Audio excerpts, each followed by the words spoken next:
Hi, everyone. Thanks so much for being here. It's really my pleasure to be participating in this virtual quant marketing seminar. Thank you to organizers for creating this venue, and thanks to panelists here for being here. I appreciate it. So my name is Hortense Fong, and I'm an assistant professor of marketing at Columbia Business School. And in general, in my research, I think about this problem of how to quantify emotion, or in particular, how to take unstructured data, whether it's in the form of audio, text, video, and transform it to structured data that we can use to answer different marketing questions. And oftentimes, the sort of structure that I'm looking for is emotion. And so this work here falls very much in this domain of quantifying emotion. This is joint work with Vineet Kumar, who's at the Yale School of Management. And I should say upfront that this work is still very much work in progress.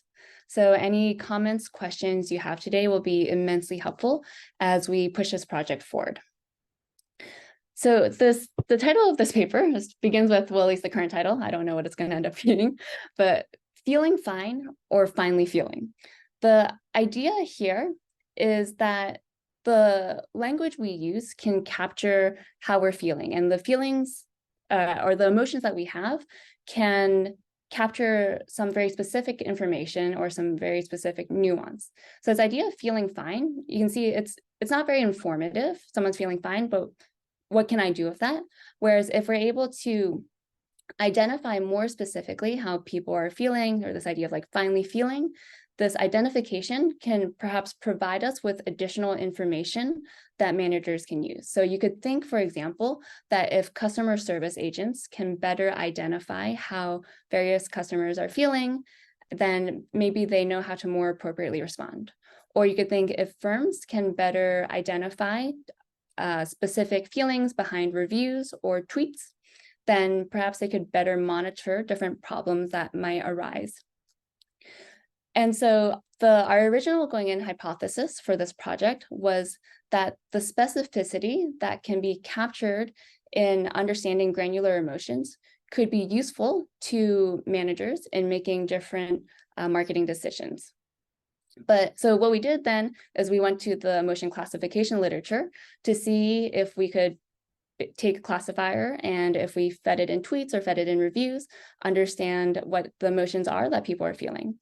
But what we found were that most of these classifiers really focus on more broad emotions. So you can think this idea of basic emotions, probably the most famous being Ekman's 6 basic emotions. And so then we saw that there was this gap, that there wasn't a lot when it came to granular emotion classification, having more specific emotions. And so we decided to then take a step back, think about this problem of granular emotion classification more seriously. And what we found was that there's a lot of work, of course, done in psychology, and this domain knowledge can be used to think about how to design a deep learning model that can better identify these granular emotions. So this could lead to better prediction, it could lead to better explainability. And so what I'm calling emotional intelligence here is really this idea of being able to more specifically identify granular emotions that people are feeling. Okay, so with that as background, let me just provide a little bit more context. So what are emotions? I know we speak about this all the time in a very casual way. I just want to be very specific here. And I'm going to borrow the definition from Lisa Feldman Barrett, who is a emotions researcher. And it's the idea, so emotions are psychological states that are experienced as coordinated patterns of physiology, behavior, and thoughts that occur within certain types of situations, and which are described with certain emotion category words. So certain types of situations, I'm highlighting this because I want to point out that there's some very specific context around the different specific emotions we feel. And I've highlighted certain emotion category words because language here is what's special. So the language we use can capture specificity. It can capture nuance in the different emotions that we feel. So what I'm going to focus on today will be text data, because it's the text data, it's the language that we use that captures this nuance in emotion that we feel. And now emotions can be classified in various ways. We can think about emotions as being more as we can think about some emotions as being basic emotions. So certain words as being associated with more basic emotions. So here you could think that these are more fundamental emotions in some way. So for example, Ekman and colleagues propose that there are 6 basic emotions based on facial expressions. So these are anger, disgust, fear, joy, sadness, surprise. But we can also think about emotions as being more granular. And so these emotions are the ones that are more specific than the basic emotions in the information they carry. And how these granular emotions differ is that they might differ in the context, or they might differ in the intensity. So let me give you a more specific example. If we're thinking about within the basic emotion bucket, we can think about this emotion of anger. Within anger, then we could think about more granular emotions like irritation and rage. These two, they're largely differing in their intensity. Or you could think that within the joy bucket, as far as basic emotions go, maybe we have emotions like pride and optimism. In pride, what's leading to what is producing joy? Well, it's the self. Whereas for optimism, it's some expectation that a future event will bring about some joy, which is leading to this other joyous feeling. So these two, pride and optimism, you can think differ in context, in that one is the self leading to joy, the other is some expectation of a future event leading to joy. And our hypothesis in starting this project was that granular emotions can convey specificity that's really useful in decision making. So for example, perhaps you're United and you see these 2 tweets or X's. I don't really know what they're called anymore, but I'm going to go with the old language and call them tweets. So you see this first one. Okay, why do I have to call 2 times to fix y'all mess up at United? #irritated. And you also see the second tweet. At United, trying to get my disabled daughter off a plane, asked for help multiple times, and multiple people aren't able to help. #frustrated. So there are very different emotion words that were used by the people who wrote these tweets to express how they're feeling. Now, I can tell you that I am not a very emotionally intelligent person, but so I went to ChatGPT and I asked ChatGPT, well, what is the difference between irritation and frustration, or frustration and exasperation? And what ChatGPT was able to tell me is that irritation comes from some annoyance. So it's some small disturbance and you're irritated, you're annoyed.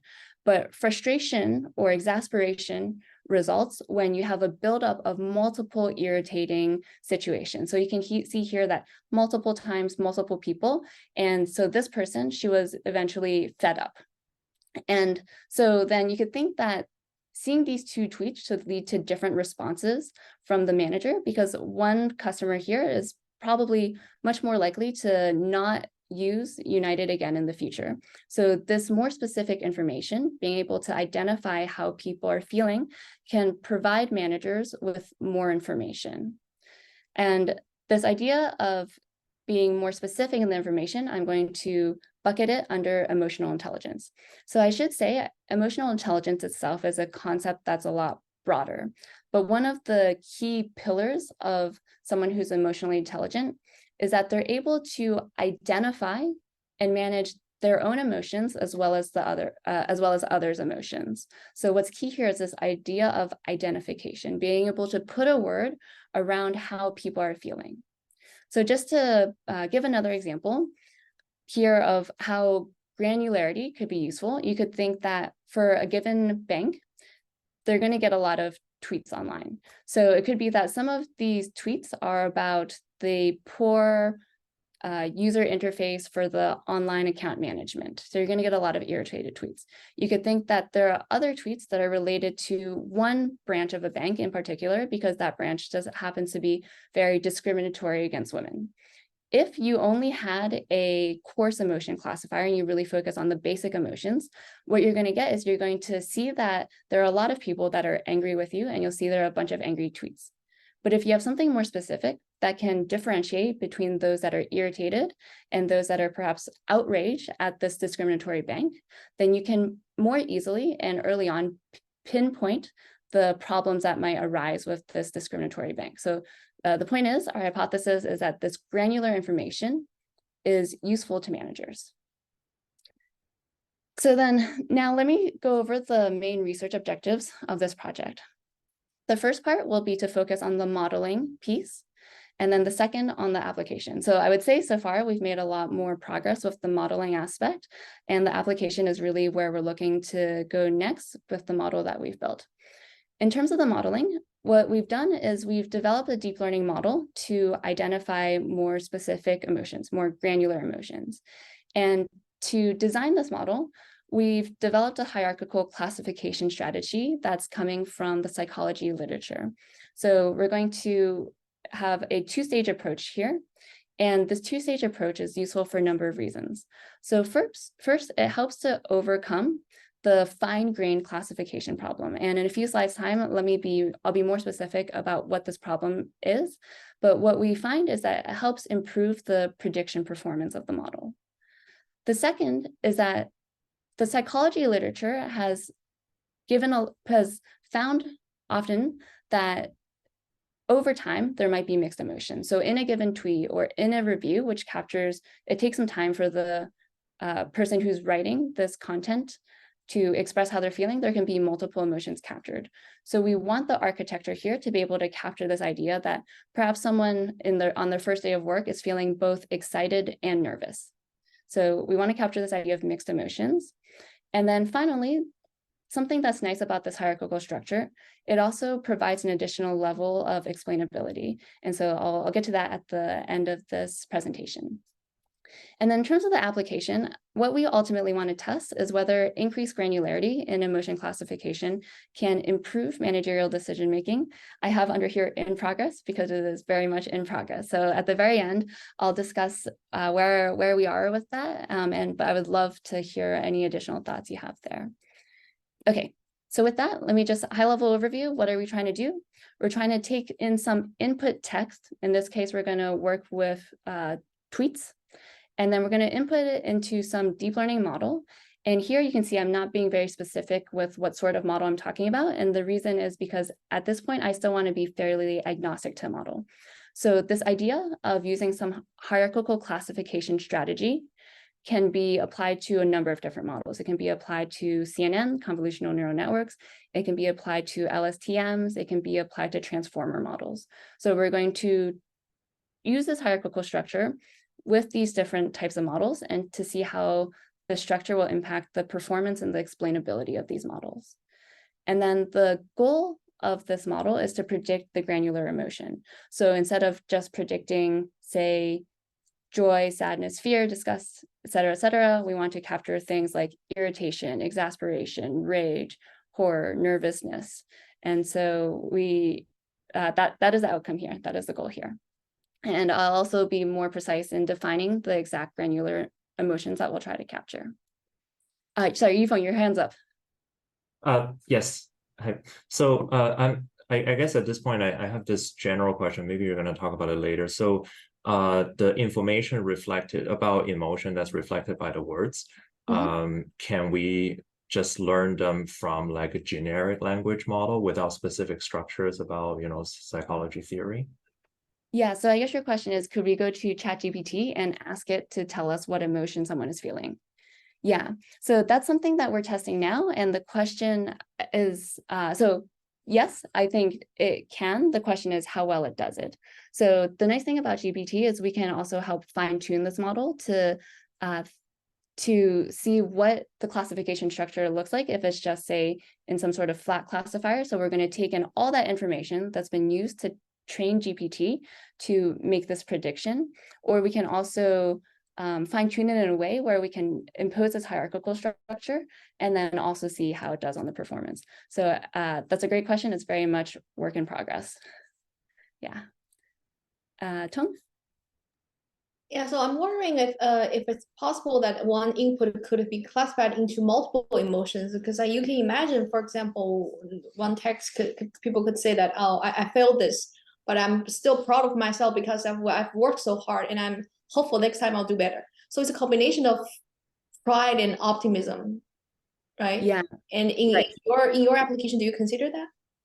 Yeah, so in this application, we're only, well, I'll get to in the model shortly, but we're allowing the case where there can be multiple course emotions. So that's going to be a multi-label structure.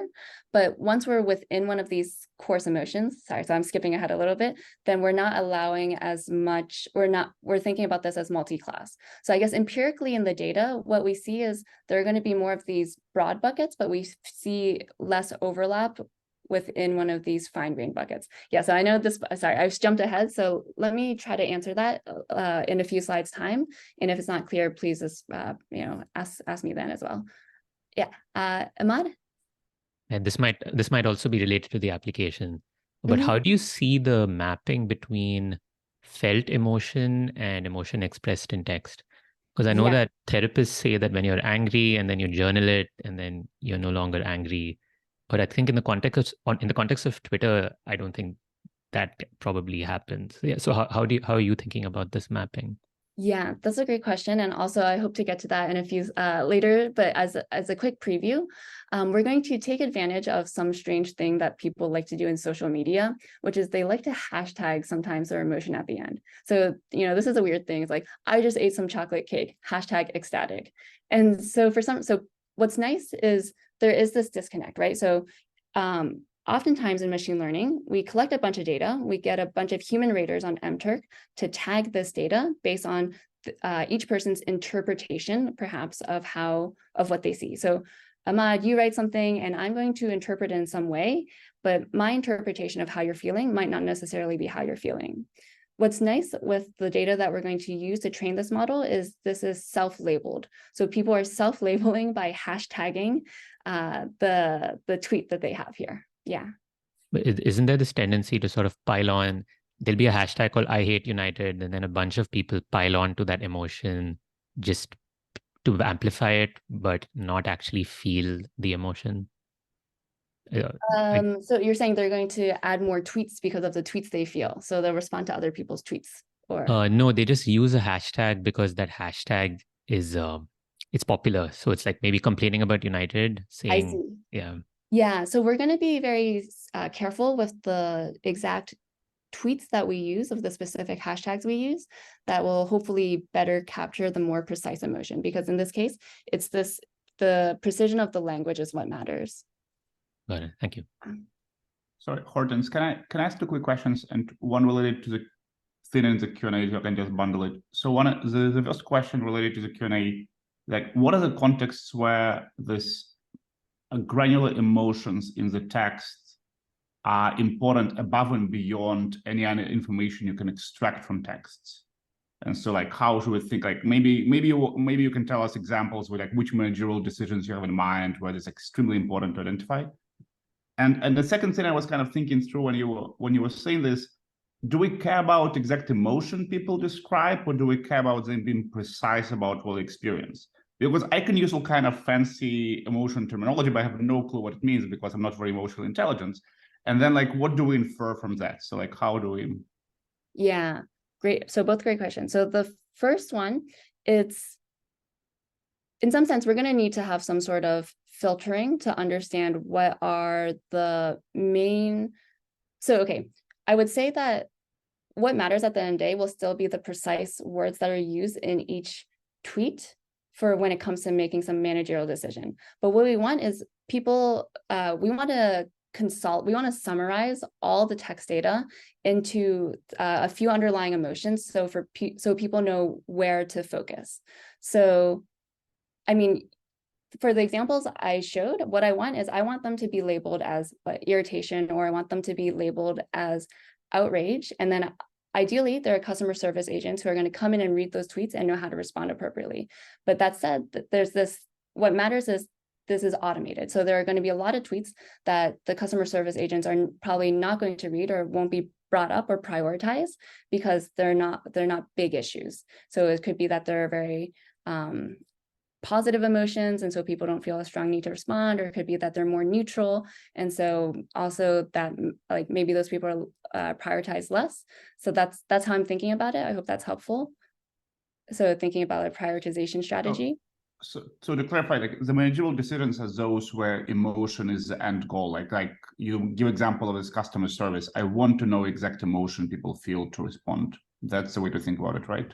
Yeah. So basically there's information and understanding what this emotion is. And so identifying it tells people, perhaps you can think also how to respond more appropriately. So you could read a bunch of tweets, sure, but then you could think that how you respond to a customer who is very angry is going to be very different from how you respond to one who's slightly irritated.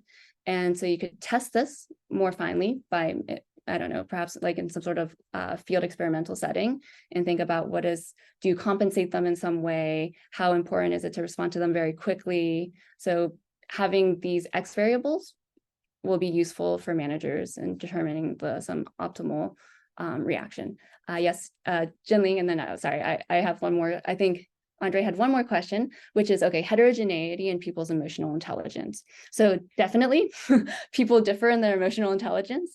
And so the people that are, maybe they're not necessarily the most precise in using their words in those tweets, right? So I think that's the concern you have there. So maybe when I say I'm frustrated, it means something different from when you say you're frustrated. So here we're just we're thinking about this as some sort of, you can think like statistical averaging. So there's going to be some structure that, and I'll show that in a few slides, that broadly capture how people categorize different emotions.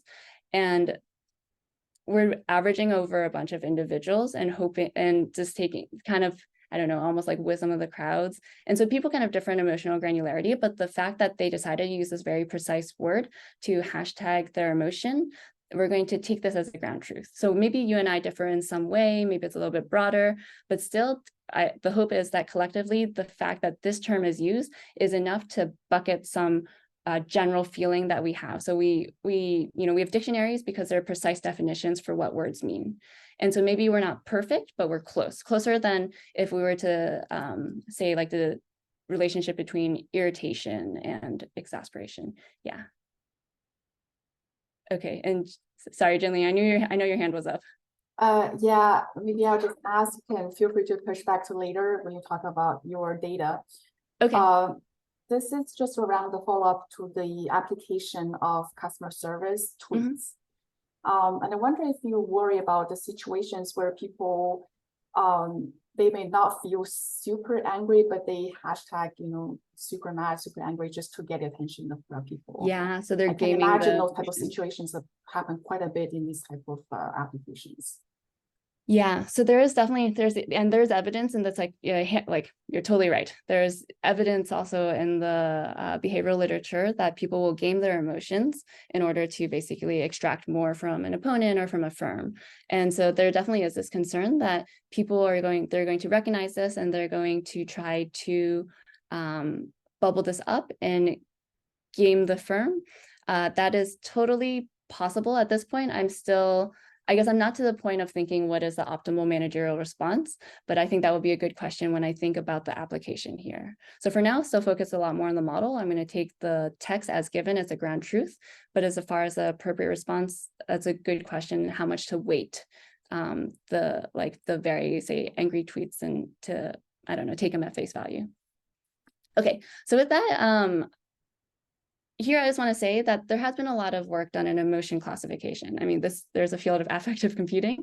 A lot of this work has looked at the more basic emotions. So you can think about Ekman's 6 basic emotions, but there have been some that have looked at granular emotions. So for example, this Lusix et al. 2012 paper, they look at suicide notes, and they look at more specific emotions and how maybe perhaps some more specific emotions are more indicative of whether someone actually ends up committing or trying to commit suicide or not.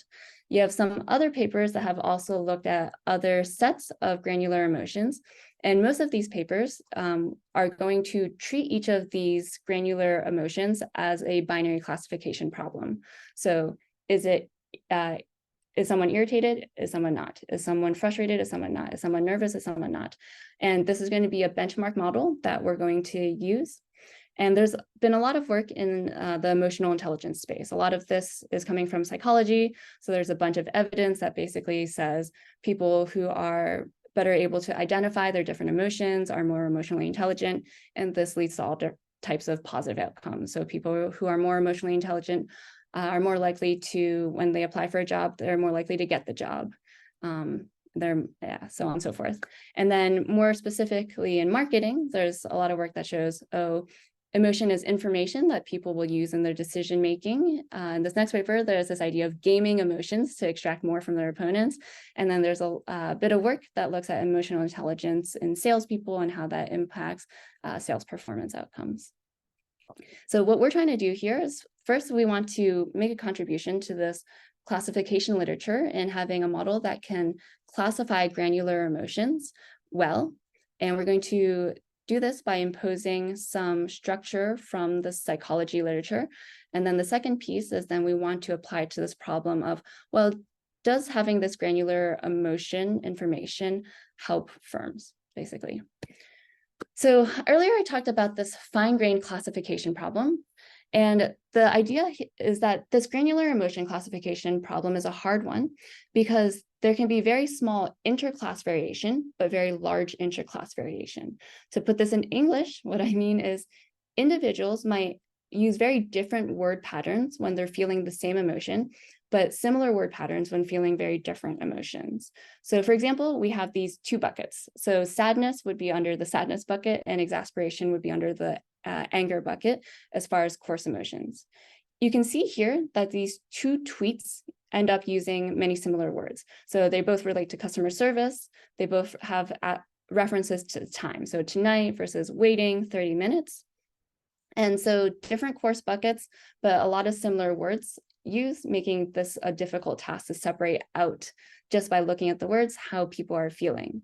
But then also within the same granular emotion, you have people that are using very different words. So this first one, what's up with your customer service? Second time I'm waiting now, it's been almost 30 minutes, #frustrated. You don't see any overlap with, I wish the people in DC would do something about our rail system. Always delays on Amtrak, #frustrated. So our solution here will be at a high level to divide the data up into similar subsets. And then we're going to train a separate classifier for each subset so that the model can learn to more easily differentiate very similar groups. So let me now get into the model, and I hope this will help answer some of the questions, especially Tong's with regards to this multiple emotion question. So for the model, our idea here is we want to incorporate ideas from psychology. And in particular, we're going to build off of the work from Eleanor Rush in the 1970s that tried to understand how people make categorizations. Her idea was that people will categorize things ultimately in a hierarchical structure. And in this hierarchical structure, there's a vertical dimension that captures the amount of inclusivity. So animal captures mammal, which is broader than dog, which is broader than poodle. But then horizontally, these will capture similar levels of inclusivity. So mammal and fish here would be at the same level. What Rush and colleagues proposed was that in our categorization, often there is some sort of basic level. So here you'll see it'll be deer, dog, shark, trout. The idea is that this basic level captures a lot more information, is much more specific than the level above it, the superordinate level, in this case, mammal, fish. But it better captures the differences between these different buckets than the subordinate level below it. So deer and dog are much more different than, say, the poodle and terrier. So you can see that there's a similar idea when it comes to emotion based on what we've discussed so far. So there are some basic emotions, and then there are, within these basic emotions, more granular emotions. And so this is an idea that Shaver and colleagues tested using a bunch of emotion words. So they took 135 different emotion words and asked individuals to bucket these words in whatever way they wish. So the 135 words here in this image would be captured in the text in the parentheses. So under cheerfulness, you'll have words like amusement, bliss, cheerfulness, gaiety, glee, and so on and so forth. And then based on how people bucketed these 135 words, then they ran a hierarchical cluster analysis, and they ended up with a structure like this one. So these coarse emotions, you can think these correspond to the basic emotions. We have love, joy, surprise, anger, sadness, fear. And then the subordinate category here to these basic emotions are the ones below. So within joy, we'll have cheerfulness, zest, contentment, pride, optimism, enthrallment, relief. And so I should say, I'm not suggesting, and I mean, Shaver and colleagues are not suggesting, I should say, that humans go through all these nodes that they think, oh, I'm feeling angry, but actually more specifically, I'm feeling disgust and not irritation. But instead, this is some statistical summary. This hierarchy is a statistical summarization of how people conceptualize emotions. I also hope this helps answer Andre's question a little bit more. Okay, so what we're going to do is we're going to take advantage of this hierarchy discovered by Shaver and colleagues, and we're going to apply it to this problem of granular emotion classification. So we're going to break this classification problem down into two stages. So the first will be a classification into one of these coarse buckets, and we're going to set this up as a multi-label problem. So multi-label meaning more than one of these buckets can be classified as positive. So if someone is feeling excited and nervous, we would see both joy and fear as being coarse buckets selected. And then once within one of these buckets, then we're going to train classifiers specific to these various buckets, and they can only fall into one granular emotion. The idea is that these differ largely in context and in intensity. So our assumption here is that it's unlikely that people are going to feel multiple of these emotions. That's an assumption. This could be something that we could test by also doing multi-label at the second level. That's a possibility. But how we have it so far is multi-label first stage, multi-class second stage. So if we put in this tweet, at Nordic Track, what's up with your customer service? Second time I'm waiting now, and it's been almost 30 minutes. What we would hope is that a good classifier would first classify this as anger. And then once within anger, we want to separate out whether it's irritation, exasperation, rage, disgust, envy, or torment. And what we would hope is a good classifier would identify it as being as the person feeling exasperation. Okay. So now let me get to Ahmad's question about the data here. And the key point is that the data ideally that we have of what we have as the ground truth is how people themselves are feeling. And so fortunately, we have this interesting behavior on social media where people hashtag how they're feeling themselves. And this was an idea that was first proposed by a computer scientist, Saif Mohammed, who found this behavior and started to build data sets using these hashtags. So we're exactly borrowing this approach from computer science to create our data set. So what we collected is we have over 800,000 self-labeled English tweets in which the author has included an emotion hashtag. And this emotion hashtag is going to be the ground truth emotion. So we're going to take it as given, this is how they're feeling, this is what they hashtag. And so for now, we're treating this, this is our ground truth. So this is our Y variable in our classification task. And we're going to filter and pre-process the data in a number of ways.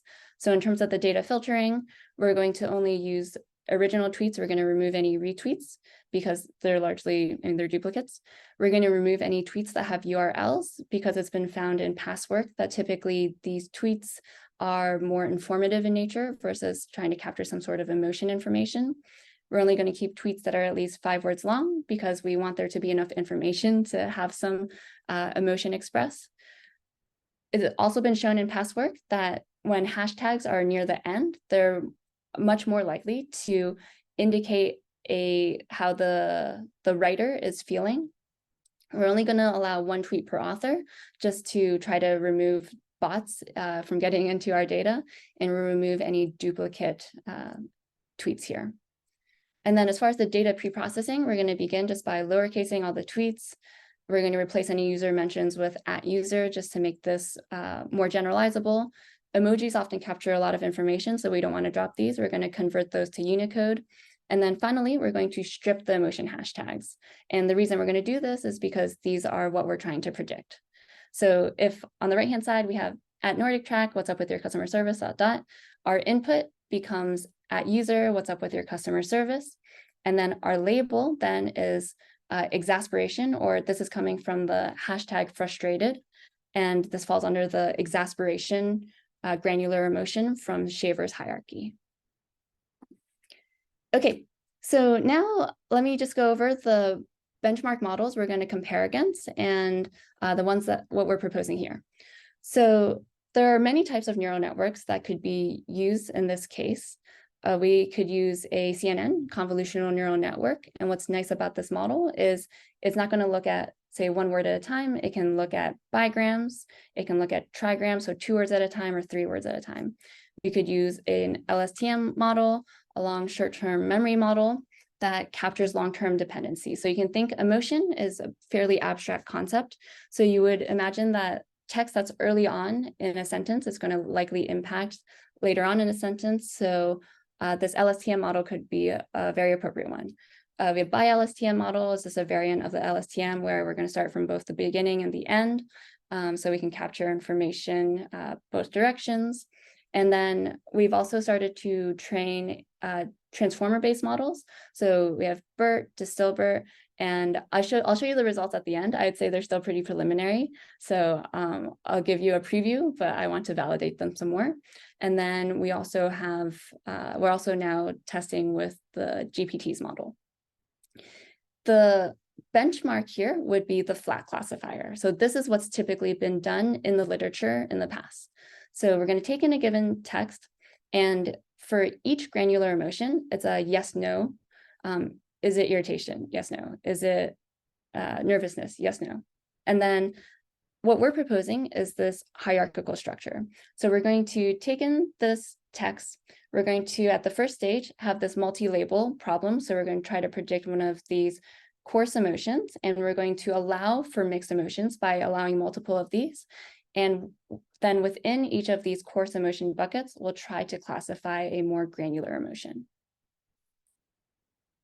Okay, and so our hypothesis going in is that LSTM would outperform the CNN in this case, just because in the emotion context, oftentimes, I guess, LSTM has outperformed CNNs when it comes to text classification. And in particular, with emotion being so abstract, we would expect this particularly to be the case. And we would also expect the bi-LSTM model to be better than the LSTM model, just because it's taking information from both the beginning and the end here. Okay, so now let me talk quickly about the results. Here, I'm showing you the results from tenfold cross-validation macro averages. Yes, Ahmad. So just a clarification question. Are all the hierarchical approaches, they're 2-stage, as in they do stage 1 and then stage 2 sequentially, or are any of them end-to-end in the sense that, so there are these, yeah. Yeah, so I cut you off, sorry. What are, yeah. So I'm trying to think of, there's this, there was this really old approach called hierarchical SVM, not a deep learning model, where,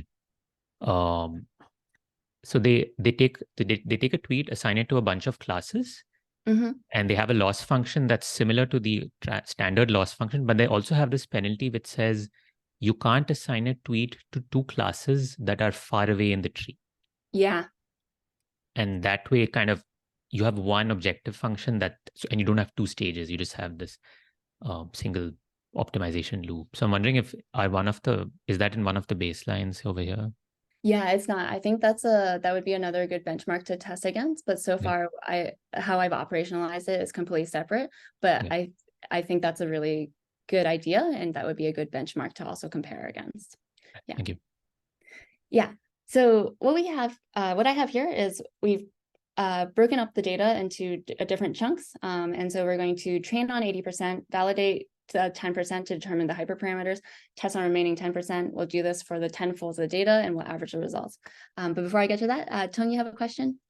Yeah, so usually a point-to-point F1 comparison could be misleading because for the same model, you could change the threshold. For example, the first block, you have the CNN LSTM by LSTM. Their precision, I know that notice their precision is a lot higher than recall. Usually, if you want to get higher F1, you could manipulate the threshold such that you make the precision and recall closer to each other. This is when you get higher F1. So if you compare between a flat and hierarchical, usually it could be misleading to just compare one F1. You could do like area under precision recall curve or just plot it out, and that would be more fair comparison. Yeah, I think that's great. So next time I can also report the AUC of the ROC precision recall curve as well. Yeah. So here the thresholds are going to remain the same over models, but I think absolutely, I think that's a really good suggestion. Yeah. Okay, so there are just a few patterns that I want to point out here. The first is exactly as we would have expected. We see that this by LSTM model does better than the LSTM model, which does better than the CNN. That's not groundbreaking in any way. But perhaps what's more interesting is we see that in moving from this flat classification strategy to this hierarchical classification strategy, we have much higher recall, but this recall is coming at the cost of lower precision. And this much higher recall is ultimately increasing the F1. So this in itself is quite interesting. And in the next few slides, I think let's get into a little bit perhaps of why we're seeing this, and then how much weight we should place on this, because we have many different measures here, and I guess more to be added in the future. Okay. But just a quick clarification. The recall and precision, since there are multiple classes, these are averaged over each class, right? Here we're doing yes, that's right. Yeah, so average over each class, and we're taking the macro averages here. Okay. Yeah. Thank you. So we're weighting all of these 24 different granular emotions in the same way. Yeah. Okay. Thank you. Now I think you might wonder, well, is it that some specific emotions are driving this behavior? And in general, it seems the answer is no. In general, we see precision is in moving from the flat classifier to the hierarchical classifier. Precision is decreasing, but recall is increasing by much more. And this recall is driving a higher F1. And so you can think F1 is a compromise of the precision and recall measures. Yes, Ahmad. So a question about this part. Yes. So this could be because of the two stages, the difference, or it could be because you have more classes. And do you think it's because when you have more classes, it's generally harder for the model to figure out the right class, so it kind of hedges its bets and spreads out the classification across more classes? So thinking more classes, you're saying because the flat one is as a binary for each one? So the flat one is just, it has n classes. The hierarchical one has fewer classes in stage 1, right? That's right. Okay. So at the very end, both should have some granular classification. Yeah. So they both will, think about Okay. how they fall into these 24 buckets, let's say. Yeah. Okay. No, I'm trying to understand these results in the sense of you can either give the model all the classes at once and it's like kind of confused at the beginning. Mm-hmm. But in your two-stage approach, you're kind of reducing the first level. The first layer is kind of reducing the confusion a bit. Yeah, exactly. Okay, so that's great. That helps me, I think, get to this next point, because this is also I think that's also what I'm trying to understand. Why do we see this decreased precision but increased recall? So I think the first question to ask is, well, when might we care about precision? When might we care about recall? And so in general, we care about precision when we worry about false positives. We care about recall when we worry about false negatives. I would argue that in most marketing contexts, or at least the applications that come to my mind, that the we worry about false negatives, that these are what are costly. So for example, if you have these tweets about some branch that's discriminating against women and you fail to identify that these are outrage tweets, then this could be quite costly for the firm. They could lose these patients. It could be very bad publicity. But false positives, I'm not so concerned about. Sure, this model is going to bubble up more tweets as perhaps being problematic ones or ones that should be focused on. But when you have the customer service agents responding, they can easily identify that, okay, no, this is probably not so much of an issue. So I would argue here that the false negatives are much more costly than the false positives. So we should probably put more weight on recall. But of course, this is context dependent. It depends what setting you'd want to use, or you'd want to think about granular emotion classification. Now, I think I don't think I've fully resolved this, and so I'm trying to also understand what exactly is driving this. But one thing we can see here is the number of predicted positive tweets for each of these granular emotion buckets. And in general, we can see that the flat classifier is predicting far fewer tweets as being positive examples. And so I think what that tells me is for the flat classifier, you can think maybe it requires a bit of a stronger signal to say is of a particular emotion. And the reason is you have very few examples that are positive for this given emotion, but you have a lot of negative examples. So it requires a little bit of a stronger signal to get this to be a predicted positive.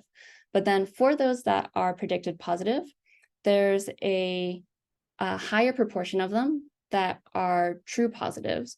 But then what the flat classifier is missing out on is it's not there because there are words that are both positive and negative. Okay, this is not a super clear. So what I'm trying to say, maybe I'll start with the hierarchical one. With the hierarchical one, you classify into the course buckets. And then once it's within a course bucket, you're gonna basically, you can almost think, throw away all the other course emotions. So you have fewer negative examples. And in that case, it's going to be better able to separate within each bucket these emotions. And so you can think there are fewer negative examples with words from the other buckets, which is helping us to get this higher recall. So for the ones that are actually positive examples, we are able to capture more of them. Yeah, so that's kind of how I'm understanding it. So for precision, what's going on is it's predicting more to be positive. In so doing, it's capturing a lot of the ones that are true positives, but it's missing out a lot on ones that should be correct. Whereas for the hierarchical one, it's capturing more of the ones that are truly positive, but then it's predicting fewer to be positive. And so this is why we're getting the lower precision. Yeah, Ahmad. I'm wondering if you can quantify this. Can you get the metrics for the stage 1 classifier only, and then try to see? So like one alternative thing that could be happening is if the stage 1 classifier is wrong, that error is propagated to stage 2. Yeah. So the model, you don't have 2 chances, right? Yeah. So yeah, you could look at just stage 1. What is the error there? Yeah. Another thing you could look at is what if you just ensemble stage 1 and 2, or maybe that doesn't make sense because you want to do granular classification eventually. Okay, so I guess that doesn't make sense. But yeah, maybe looking at error for stage 1 and that might help you quantify this. Yeah, I think that's a great idea. And I think that's also related to your hierarchical SVM question earlier. Yeah, that's great. Thank you. All right. Okay, so the next piece, I want to quickly talk a little bit about the explainability related to this model. So explainability is often very desirable because it helps us confirm the validity of a model, and then it can help us get a sense of whether this model can generalize outside of, say, the Twitter data that we've used here. And for explainability here, I think what's extra nice is not only does it give us a sense of the validity, but it actually is we're going to precisely be able to identify what are the words that are leading to these different emotion classifications. And these words then you could think would be particularly useful to customer service agents or to firms in reviewing their reviews or tweets, and as identifying perhaps these are the pain points. These are the reasons that people are feeling either upset, or maybe they're also very happy. And so this is something that works. And for this, we're going to use LIME. So these local interpretable model agnostic explanations. I feel like I always forget acronyms these days. But the concept of LIME is a very simple one. We're going to basically perturb the input, and then we're going to train a sparse linear model. And from there, we're going to basically understand the weight that each word contributes to a particular prediction. And we're going to visualize those weights. So here, not here, in a standard case where we have a flat classifier, what would this look like? Well, we would say for each granular emotion, we're going to have a sense of what words contribute to this being either classified as irritation or not irritation. What words contribute to this being classified as, I don't know, enthrallment or not enthrallment. In this case, with this imposed hierarchical structure, we're going to get two levels of explainability. So suppose we have this input text, does anyone else hate obnoxious gym goers? #loud, #WTF. The original label here was #annoyed. This falls under irritation. Then we can have this first level classifier. So for the coarse emotion classification, this is classified as being angry, within anger. And we can see what are the words that are contributing to this anger classification. So there are the words like hate, words like obnoxious, words like WTF. Checks out, matches intuition. And then at the second stage, then we can think about the granular emotion classification. And now we're saying, okay, well, of these 5 of envy, irritation, exasperation, rage, disgust, which one is it classified into and why? In this case, it gets classified into irritation. So we see words like loud, obnoxious. So this is why gym goers are saying that they're irritated here. And then what would classify into rage? It would be WTF, which also matches our intuitions. That's reassuring. Now, what's nice here is, as a manager, if I see this, then I can very quickly identify what aspects, what are the things that people care about, and what's leading to the specific way I'm feeling. Or you can think, here's a second example. This person says, I cannot and will not support shaming in a public school classroom. My classroom will not be used as a platform for mental abuse, #disgusted, and discuss. So in the first stage, what's leading to this anger classification? Well, it's words like shaming, cannot. What's leading to the second stage classification of disgust? Well, it's words like abuse, shaming. And so it's also helpful to see what's contributing to anger and what's leading more specifically to disgust. So we see shaming in both, but abuse is really what is a word that's coming out in this disgust classification. And so I think this information provides more specific information, essentially, that's useful for different use cases for managers in marketing settings. Okay, so let me just quickly wrap up what I've discussed so far and then talk about where I'm thinking about going next. So in today's presentation, I talked about how to incorporate domain knowledge from psychology into the classification architecture of granular emotions. And ultimately, this improved recall, but at the cost of lowering precision. But ultimately, this improved the F1. So again, if you greatly care about recall, then incorporating this hierarchical structure would be a good choice. If what you care about is precision, then less so. And the second thing is this hierarchical structure also improved the explainability of the neural network classifier by telling you not just at one stage what led to the classification, but at 2 stages. So first, this is the coarse bucket, and then this is the more specific granular bucket. Now, I think there are a lot of questions that come from that probably are bubbling or bouncing around in your mind. A reasonable one would be, well, what about some other model architectures? CNN, LSTM, by LSTM, these are in some sense old news. We've seen a lot of other models that have done really well, in particular, a lot of transformer models. So we have BERT, Distilbert, and so far we've tested out these 2, and we find that actually although Distilbert is a much more parsimonious model, we're seeing fairly similar performance for these two. So we're seeing a flat F1 of about 0.44, hierarchical one of 0.66. So this is a very large gain to what we saw before. So I'm still validating. I want to make sure that this is absolutely correct, but this is what we're seeing so far. And then we're also testing with GPT and fine-tuning the model to see if we also see this general pattern. But then the next thing is where do we go from here? How can we think about applying it in different marketing settings? So my starting point here has been in a very, I think, simple application. I'm working with the Yelp data set and just trying to understand whether being able to identify more specific emotions can help us predict restaurant closure.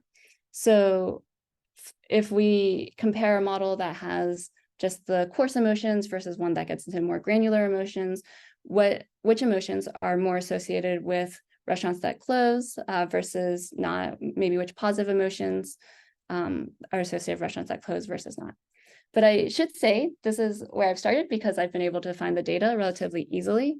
But my original motivation in thinking about this problem had a lot to do with thinking about customer service.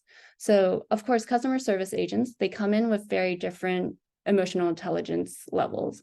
And customer service agents also, I would say that their jobs they're tough, they're very emotionally taxing.